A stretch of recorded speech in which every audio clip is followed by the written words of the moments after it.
जो खुद की कद्र नहीं करता वो अपना तो नुकसान करता ही है, दूसरों का भी करता है। जैसे कि अगर ये सूर्य जो है ना, जो दिन में निकलता है, अगर रात में भी निकलने लगे तो क्या आप उसकी कीमत ज़्यादा करोगे या कम करोगे? कम करोगे, उसकी अहमियत ही कुछ नहीं रह जाएगी। ठीक इसी तरह अगर आप किसी के लिए हर समय हाजिर रहते हैं, उसकी हर बात मानते हैं, तो ये भी एक डिसबैलेंस है, चाहे वो प्यार में हो या संतान के साथ में हो। अगर आप अपने लड़का या लड़की की हर बात मान रहे हैं, उनको कुछ समझा ही नहीं रहे, तो आप उनका तो बुरा कर ही रहे हैं, अपना भी बुरा कर रहे हैं। तो हर चीज़ को एक बैलेंस में रहना ही अच्छा है, चाहे वो कितनी भी अच्छी चीज़ क्यों ना हो, सूर्य ही क्यों ना हो। तो ये बात एक समझने की बात है, इसको आप लाइफ में उतारें। मैं हूँ आपके साथ डॉक्टर दिलीप और हाजिर हूँ आपके लिए धनु राशि के लिए मई का राशिफल। अगर आपको ये वीडियो अच्छा लगता है तो प्लीज़ लाइक कीजिएगा, सब्सक्राइब कीजिएगा और घंटी वाला बटन दबाना मत भूलिएगा। इसलिए अभी कह रहा हूँ कि एंड तक आते आते कई बार आप भूल जाते हैं। अब क्या बताएंगे इस वीडियो में, हम इस बारे में बात करेंगे कि भाई धनु के लिए मई का महीना कैसा रहेगा, चाहे वो आपका हेल्थ है, करियर है, जॉब है, बिजनेस है, काम धंधा है, पढ़ाई लिखाई है, धन है, प्यार है, मोहब्बत, शादी विवाह, परिवार, पढ़ाई लिखाई, सब सारे जो जीवन के क्षेत्र हैं सब की बात करेंगे। पर सबसे पहले क्या देखेंगे, कौन सा ग्रह कहाँ पर बैठा हुआ है, ग्रहों की स्थितियाँ क्या है, उसके अनुसार ही गणना होगी। फिर ज्योतिषी कोई रेमेडी है, कर्मा का कोई ध्यान रखना है, वो भी हम देखेंगे। तो आप देख सकते हैं कि देखिए पहला भाव, दूसरा भाव खाली, तीसरे भाव में शनि अपनी राशि कुंभ में गोचर, ये भाव तीसरा है, 11 नंबर की यहाँ पे राशि है जो कुंभ है, जिसमें शनि गोचर कर रहे हैं। चौथा खाली है। पंचम भाव में गुरु हैं मेष राशि में, राहु है मेष राशि में, बुध भी मेष राशि में, मेष राशि में सूर्य भी रहेंगे पर 15 तारीख तक, पिछले महीने से चल रहे हैं और इस मई के 15 तारीख तक यहाँ पर रहेंगे। 15 के बाद यहाँ पर जाएंगे छठे भाव में वृषभ राशि में। चूंकि बदलाव तो यही होगा तो इसमें मैंने इसलिए दिखाया है। ये सप्तम भाव है जिसमें मिथुन राशि में शुक्र और मंगल का गोचर हो रहा है। मंगल यहाँ पर 10 तारीख तक है, 10 तारीख के बाद मंगल अष्टम भाव में कर्क राशि में जाके नीच के हो जाएंगे। चंद्रमा यहाँ पर इसलिए दिखाएं कि महीने की शुरुआत में वो यहाँ पर होंगे, बाकी वो 2.5 दिन में राशि बदलते हैं। चंद्रमा 2.5 दिन में, गुरु 1 साल में और राहु केतु 1.5 साल में, शनि 2.5 साल में राशि बदलते हैं। तो इसको दिखा नहीं सकते, इतनी फास्टली मूव करेंगे, पर हम कुछ तिथियां जरूर लेंगे चंद्रमा के आधार पर, उसके बारे में बात करेंगे। और केतु की अगर बात करें तो एकादश भाव में तुला राशि में आपके केतु दिखाई देते हैं। अब आ जाते हैं गणना के ऊपर। देखिए कितने सारे ग्रह यहाँ पर दिखाई पड़ते हैं पंचम भाव में। अब पंचम भाव में सूर्य है, राहु है, गुरु है, बुध है, तो ये अच्छा गोचर है। वैसे तो पंचम भाव में अगर किसी के बहुत ज्यादा ग्रह हैं इसको शुभ माना जाता है, खासकर की पद प्राप्ति कराता है। जो परफॉर्मर होते हैं, परफॉर्मर मतलब जैसे कि कोई आर्टिस्ट है जिसको हर बार एक्टिंग करनी पड़ेगी, या कोई प्लेयर है उसको हर बार खेलना पड़ेगा, कोई धावक है उसको हर बार दौड़ना पड़ेगा तभी उसको प्राइज मिलेगा। अगर इस तरह के फील्ड में आप हैं, पंचम भाव में बहुत ग्रह आते हैं तो आपको नॉर्मली सफलता मिलती है। तो ये एक विशेष यहाँ का रहा। अगर हम हेल्थ पे ध्यान दें तो हेल्थ के मामले भी लग्नेश पंचम में है तो अच्छा है, आपके लिए ठीक है, बढ़िया है।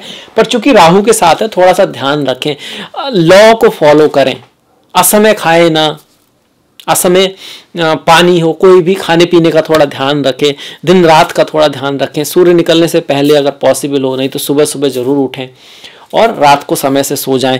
जैसे कि प्रकृति में हम सब जुड़े हुए हैं ना, ज्योतिष भी क्यों काम करता है, क्योंकि हम सारे ग्रहों से जुड़े हुए हैं, सूर्य चंद्रमा से जुड़े हुए हैं। तो हमारी एक साइकिल है, अभी दिन में आपको काम करना है, रात को सो जाना है। इसका 1 दिन 2 दिन 4 दिन 1-2 महीने में कोई फर्क नहीं पड़ता, पर लॉन्ग टाइम अगर आप इसको अनफॉलो करते हैं तो आपके हेल्थ के लिए अच्छा नहीं होता है। तो उस चीज का जरूर ध्यान रखें। स्वास्थ्य के मामले में ठीक रहा। जॉब की अगर हम बात करें, जॉब का स्वामी अपने से अष्टम अवश्य गया है और साथ में ही सूर्य के साथ में है जो कि उच्च का हो रहा है, तो जॉब आपको मिल सकता है अगर आप जॉब की तलाश में। गवर्नमेंट जॉब में के लिए बहुत बढ़िया, आप सर्विस कर रहे हैं उसके लिए भी बहुत बढ़िया, पर आपको थोड़ा बॉस से बना के करना पड़ेगा, यहाँ पर सीनियर से बना के रखनी पड़ेगी, क्योंकि सीनियर से मतभेद के योग भी यहाँ पर बन रहे हैं। राहु गुरु साथ में आ रहे हैं, साथ में सूर्य जो है वो भी साथ में आ रहे हैं, दोनों ही ऑथोरिटी। गुरु अपने से बड़ों को दिखाते हैं, राहु क्या करते हैं, नियम तोड़ देते हैं, बाउंड्री तोड़ देते हैं। हो सकता है आप कुछ ऐसा कह दो जो आपको नहीं कहना चाहिए, या आपका सेंस भले ही दूसरा हो, आपका बड़ा बॉस या सीनियर उसको कुछ गलत तरीके से ले ले, इसकी संभावनाएं भी हैं। तो उसका आपको यहाँ पर थोड़ा सा ध्यान रखना होगा। इसके बाद अगर हम बिजनेस की बात करते हैं तो बिजनेस का जो स्वामी है वो भी आपका बुधि है, पर वो अपने से 11 में गया हुआ है, तो बिजनेस के लिए लाभ होगा, आपका व्यापार बढ़ेगा, आपके पार्टनर को भी यहाँ लाभ होगा, फॉरेन चीज़ों से भी उसको लाभ हो सकता है, पार्टनर के लाभ के लिए बहुत बढ़िया। पर प्रेम की अगर बात करें तो यहाँ पर बड़ा उतार चढ़ाव रहने वाला है, कभी कोई रूठेगा आपसे, कभी आपको मनाना होगा, बड़ी रेस्पॉन्सिबिलिटी से काम लेना होगा। स्टॉक मार्केट से आपको लाभ हो सकता है, पर वो लाभ भी उतार चढ़ाव लिए वाला होगा। प्रेम का महीना, पढ़ाई लिखाई में भी कभी मन लगेगा, कभी मन नहीं लगेगा, तो उसको ध्यान रखना पड़ेगा। देखिए भगवान कृष्ण जो हैं वो सारथी हैं अर्जुन के, और जो घोड़े हैं, जो सात जो घोड़े हैं उनके, और जो इंद्रियां हैं उनको, उनसे कहीं ना कहीं दिखाया गया है घोड़ों को कि भाई ये इंद्रिय और उसका स्वरूप है, और मन जो है वो सारथी है, जो कृष्ण की तरह जिसका सारथी है वही महाभारत जीत पाएगा। जिसका सारथी जो है क्या कह सकते हैं कि भाई तमस, रजस और सत्व, इन तीनों से भी ऊपर है, वही युद्ध जीत सकता है, वही लाइफ में आगे जाएगा। जो किसी भी चीज़ को थर्ड पर्सन की तरह ट्रीट करता है, मतलब बहुत ज़्यादा उछल नहीं पड़ता है, अगर थोड़ी सी सफलता मिल जाती है, दिखावा नहीं करने लग जाता है, और अगर कुछ बाय चांस नहीं भी होता है, असफल हो जाते हैं, तो फिर रो नहीं जाता है, ज़िंदगी ख़त्म नहीं हो जाती उसकी, क्योंकि ज़िंदगी सफलता और सफलता से कहीं ज़्यादा ऊपर है, उसका मुकाम बहुत बड़ा है। ज़िंदगी में सफल होना बहुत ज़रूरी है, पर सफल नहीं भी होते तो ज़िंदगी ख़त्म नहीं होती, ज़िंदगी में और बहुत कुछ है। ज़िंदगी को सिर्फ सफलता, असफलता और करियर से जोड़ देना, ये उसका बहुत छोटा उपयोग है।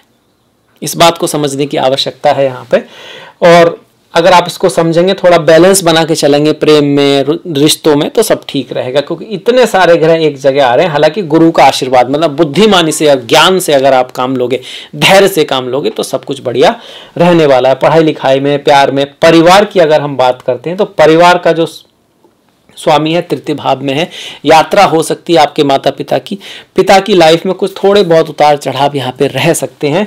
अगर हम माता की बात करते हैं तो माता की लाइफ में भी कुछ उतार चढ़ाव रहेंगे, पर कुछ ऐसा नेगेटिव बड़ा बदलाव नहीं दिखा रहा है, पर छोटे मोटे बदलाव जरूर यहाँ पे लेकर आपका ये चार्ट आया है। धन की अगर हम बात करें तो धन के हिसाब से कहेंगे तो महीना अच्छा है, धन लाभ जरूर होगा, आपका धन का लाभ होगा, इसके मामले में महीना बिल्कुल बढ़िया है। स्टॉक मार्केट आदि से भी आपके लाभ की पूरी संभावना है, खास करके 10 तारीख तक। 10 तारीख के बाद स्टॉक मार्केट या स्पेकुलेटिव गेन में आपको थोड़ा सा संभल के रहना पड़ेगा, और जमीन जायदाद के मैटर में भी 10 तारीख तक ज़्यादा अच्छा है, उसके बाद थोड़ा सा उतार चढ़ाव है मंगल के नीच के होने की वजह से। पर 10 तारीख के बाद फॉरेन जाना, विदेश जाने के मामले में अच्छा है। वाणी का थोड़ा आपको कंट्रोल बना के रखना होगा। 10 तारीख के बाद प्यार है, शादी है, या जो लोग ऑलरेडी शादी में हैं वहां पर भी कुछ उतार चढ़ाव होने का चांस भी मंगल की वजह से बन रहा है, क्योंकि अष्टम भाव में जब मंगल होते हैं तो कुछ ऐसी चीजें कराते हैं जो बड़ी अचानक होती हैं। आपने कुछ कह दिया, किसी ने कुछ कहा, आपको गुस्सा आ गया, आपके मुंह से कुछ ऐसा निकल गया जो वास्तव में आप कहना नहीं चाहते थे, पर उस क्षण निकल गया, उस व्यक्ति ने उसको सीरियसली ले लिया। इसीलिए बोलते हैं कि भैया थोड़ा सोच समझ के बोलना चाहिए। इसीलिए ईश्वर ने भी हमको ना 2 कान दिए, पहले सुनो अच्छी तरह से, दोनों तरफ सुनो, दोनों तरह से सुनो, हर तरह की बात दोनों आंखों से देखो, और बोलो थोड़ा ही, कम ही बोलो, सोच समझ के बोलो, तोल के बोलो, ये ध्यान रखना होगा। अब इसके बाद हम आ जाते हैं थोड़े ग्रहों के ऊपर। देखिए शनि अगर तृतीय भाव में हो तो शुभ है, शनि का गोचर आपके लिए शुभ है। पढ़ाई लिखाई में मेहनत करोगे तो रिजल्ट आएगा, भाग्य में मेहनत करोगे तो रिजल्ट आएगा। इसके साथ साथ अगर फॉरेन विदेश जाना चाहते हो आपको लिए अच्छा रहेगा, आपके प्रयासों का रिजल्ट शनिदेव यहाँ पर दे रहे हैं। गुरु का भी पंचम भाव में आपके लिए रिजल्ट शुभ है। सूर्य पंचम भाव में उच्च के हो रहे हैं, ये भी आपके लिए अच्छा करें। राहु जरूर आ रहे हैं तो नियमों का उनको आपको थोड़ा सा ख्याल रखना है। बुध की अगर आप बात करेंगे तो व्यापार के लिए बढ़िया, सर्विस के लिए बढ़िया। शुक्र अगर आपके सप्तम भाव में तो मर्यादा का थोड़ा ध्यान रखें। प्यार मोहब्बत के लिए तो बहुत अच्छा है, पर ऐसा कुछ हो सकता है आप कैसे व्यक्ति की तरफ आकर्षित हो सकते हैं जो शायद आपको ऐसा लगे कि भाई मुझे नहीं होना चाहिए, और आप अगर आपने आपको ना रोक पाए तो कोई दिक्कत हो सकती है, बदनामी वगैरह हो सकती है। तो फीमेल्स की रेस्पेक्ट करें, उनका केयर करें, उनका ख्याल रखें, उनकी जहाँ तक हो सके उनके साथ बहुत ही अच्छा व्यवहार रखें, ये बहुत बढ़िया है। पर इस चीज़ों से आप बचें। और इसके बाद बिजनेस के लिए यहाँ पर शुक्र का आना आपके लिए ठीक ही है, मतलब व्यापार में आपको लाभ होगा, स्ट्रगल जरूर आएगी पर लाभ भी होगा। अब मंगल की बात कर लेते हैं। मंगल यहाँ पर भी और यहाँ पर भी कहीं ना कहीं गुस्से से आपको बचना है, जल्दबाजी से आपको बचना है, काम और उत्तेजना से आपको बचना है। काम उत्तेजना मतलब क्रोध आ गया, लालच आ गया, कोई भी ऐसी चीज़ जो हमारी स्ट्रॉन्ग फीलिंग्स होती हैं उसमें मंगल आपसे गलती करा सकते हैं। और मंगल जिसका अच्छा होता है उसका डिसिप्लिन ज़बरदस्त होता है। तभी तो बोलते हैं ना, अच्छा मंगल तो जनरल बनाता है, सर्जन बनाता है, आर्मी बनाता है, जिनका डिसिप्लिन कमाल का होता है। भाई बुरा मंगल आपको डाकू, बदमाश, गुंडे बनाता है। साहस तो उनमें भी बहुत है पर डिसिप्लिन नहीं है।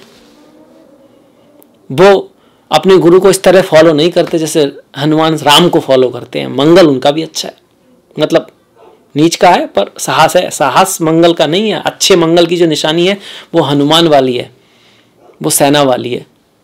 तो उस तरह के गुण आपने आप लाओगे तो आपके अंदर आपका जो नीच का मंगल है जो गोचर में हो रहा है उसका रिजल्ट अपने आप ही सुधर जाएगा। वैसे हनुमान जी की पूजा करना, हनुमान मंदिर जाना, उनको कुछ प्रसाद वगैरह चढ़ाना मंगल के दिन आपके लिए अच्छा रहेगा, इस महीने खासकर, क्योंकि मंगल यहाँ नीच के हो रहे हैं। और इसके साथ साथ गुरुवार के दिन अगर नारायण के मंदिर जाते हो वो भी आपके लिए इस महीने बहुत बढ़िया रहेगा। केतु आपके एकादश भाव में, लाभ होगा, अचानक लाभ होगा।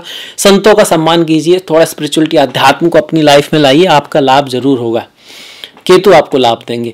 अगर आप धर्म के पथ पर नहीं हो तो केतु फिर हानि भी कर सकते हैं। बड़े भाई बहनों, सीनियर्स के साथ कुछ मतभेद भी केतु यहाँ पर करा सकते हैं। अगर केतु की दशा महादशा है तो फिर ये और जरूरी हो जाता है। इसके बाद कुछ अच्छी डेट्स बता देता हूं मैं। देखिए 11-12 बहुत अच्छी तिथियां हैं, 24, 25, 26 बहुत बढ़िया है, और 17, 18 भी आपके लिए अच्छा है। इन दिन लाभ हो सकता है, कुछ बढ़िया कुछ अच्छा हो सकता है, क्योंकि अच्छे घरों में आपके लिए योग बन रहे हैं। इस वजह से धन 11-12 को धन का लाभ हो सकता है। 24, 25, 26 को इनहेरिटेंस आदि से कोई आपको लाभ हो सकता है, उसमें आपको सफलता मिल सकती है ना। और 17, 18 तारीख को कोई पद प्रतिष्ठा सम्मान आपको मिल सकता है। कुछ ऐसी तिथियां भी हैं जो थोड़ा सा ख्याल रखना है। 13, 14 बहुत बढ़िया नहीं है। 17, 18 ठीक है, अच्छी है। इसके साथ साथ 27, 28 को थोड़ा सा केयर रखना है। ये दिन मतलब थोड़ा ध्यान रखना है। 5 तारीख को जब हमारे यहाँ ग्रहण होगा वो भी कहीं ना कहीं बहुत बेस्ट तारीख नहीं है। 19 तारीख की अमावस्या है, वो भी नॉट द बेस्ट, खास करके भौतिक चीज़ों के लिए, दान पुण्य के लिए अमावस्या अच्छी होती है। इसके साथ साथ मिथुन में चंद्रमा और शुक्र रहेंगे 22 और 23 तारीख को। चंद्रमा और शुक्र रहेंगे तो कुछ सुख भोग आ सकते हैं, पर मैरिड लाइफ में कुछ उतार चढ़ाव यहाँ पर बन सकते हैं। 22, 23 को चंद्रमा केतु 4, 5, 6 तारीख को तुला राशि में होंगे, जो कि एकादश में है। ये अच्छा है, कहीं ना कहीं आपको लाभ ही होगा इससे। स्पिरिचुअलिटी, अध्यात्म में अगर आपकी रुचि है तो ये बढ़िया रहेगा, क्योंकि गुरु की दृष्टि यहाँ पर चंद्रमा केतु पर आ रही है। तो ये हो गए हमारे सारे ग्रह भी हो गए और चंद्रमा की तिथियां भी हमने देख ली हैं। अब आ जाते हैं देखिए त्योहारों के ऊपर। कौन से त्योहार हैं? त्योहार हमारे लिए बहुत इंपॉर्टेंट है। त्योहारों पे जाने से पहले मैं फिर से आपसे आग्रह करूंगा कि आप लाइव सब्सक्राइब कर लें, कमेंट आदि करें, और अगर आपको लगता है किसी सलाह की आवश्यकता है तो उसको ज़रूर दें, उसके लिए मैं आपका आभारी रहूँगा। 5 तारीख को बैसाख पूर्णिमा, 1 तारीख को मोहिनी एकादशी है, 15 तारीख को अपरा एकादशी है। ओम नमो नारायणाय, ओम नमो भगवते वासुदेवाय। 2 और 16 को प्रदोष व्रत है। 17 तारीख की शिवरात्रि है। चिदानंद स्वरूपा शिवोहम शिवोहम, मन बुद्धि अहंकार चित्तानि नाहम, चिदानंद रूपा शिवोहम शिवोहम, ओम नमः शिवाय। 8 तारीख को संकष्टी है। जो लोग केतु से संबंधित है, बाधाएं आपको लग रही हैं जीवन में, तो गणेश जी की पूजा बेस्ट है। संकष्टी का व्रत भी बेस्ट है। इसके बाद 19 तारीख को जैसे हमने बात करी थी, अमावस्या है, ज्येष्ठ अमावस्या है, पर ये दिन भी कुछ चीज़ों के लिए शुभ है। दान के लिए शुभ है, घर की साफ सफाई के लिए शुभ है। कुछ ऐसी चीज़ें जो आप यूज़ नहीं कर रहे हैं किसी को दे दें, अपने पूर्वजों के लिए। अगर कुंडली में कोई प्रेत दोष है, पितृ दोष आदि है, ये सब जो होता है, इसके लिए अमावस्या के दिन फास्ट करना, पितरों के नाम से कुछ दान करना, गीता के 7वें अध्याय को सुनना बहुत अच्छा माना गया है। और 15 तारीख की संक्रांति है, जो सूर्य का परिवर्तन है वो 15 तारीख को हो रहा है। तो सूर्य यहाँ पर रहेंगे, उच्च के रहेंगे तब भी अच्छा रिजल्ट देंगे, और यहाँ पर रहेंगे 15 तारीख के बाद भी अच्छा रिजल्ट देंगे। कोई 6ठे भाव में सूर्य शत्रुओं का नाश करते हैं, रोगों को मिटाते हैं। अच्छा है, बढ़िया है। तो ये हो गया हमारा राशिफल धनु राशि के लिए। मुझे आशा है कि आपको अच्छा लगा होगा, तो प्लीज़ लाइक कीजिएगा, सब्सक्राइब कीजिएगा, घंटी वाला बटन दबाना मत भूलिएगा। अगले वीडियो में आपसे मुलाकात होगी, तब तक के लिए आप अपना ख्याल रखें, सभी का ख्याल रखें, अपनों का ख्याल रखें। नमस्कार।